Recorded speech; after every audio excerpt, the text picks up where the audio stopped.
আজকে কথা বলবো ফলের রাজা আম নিয়ে। গ্রীষ্মকাল মানেই আম, রসে টইটুম্বুর, মিষ্টি আর মন ভোলানো গন্ধে ভরা। আমের পুষ্টিগুণ ও উপকারিতা। আমে রয়েছে প্রচুর ভিটামিন এ, যা চোখের দৃষ্টিশক্তি বাড়ায় এবং রাতকানা রোধে সাহায্য করে। ভিটামিন সি শরীরের ইমিউন সিস্টেমকে মজবুত করে তোলে, আপনাকে রাখে ঠান্ডা জ্বর থেকে নিরাপদ। ভিটামিন ই ও অ্যান্টিঅক্সিডেন্ট ত্বককে রাখে উজ্জ্বল, নরম এবং বয়সের ছাপ দূরে রাখতে সাহায্য করে। ভিটামিন বি6 যা মস্তিষ্কের কার্যক্ষমতা বৃদ্ধি করে। আমে প্রচুর পরিমাণে ফলেট থাকে, যা গর্ভের শিশুর মস্তিষ্ক ও স্নায়ুতন্ত্র গঠনে সহায়তা করে। আমে থাকা ফাইবার হজমে সাহায্য করে, আর পটাশিয়াম রক্তচাপ নিয়ন্ত্রণে রাখে।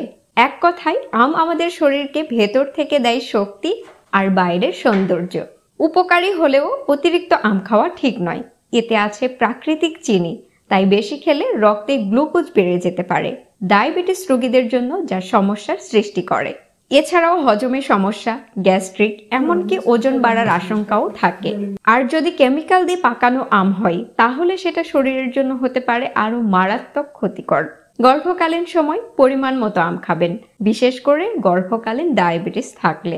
ভিডিওটি ভালো লাগলে প্লিজ একটা লাইক দিবেন, শেয়ার করবেন আর সাবস্ক্রাইব করতে ভুলবেন না। বাই।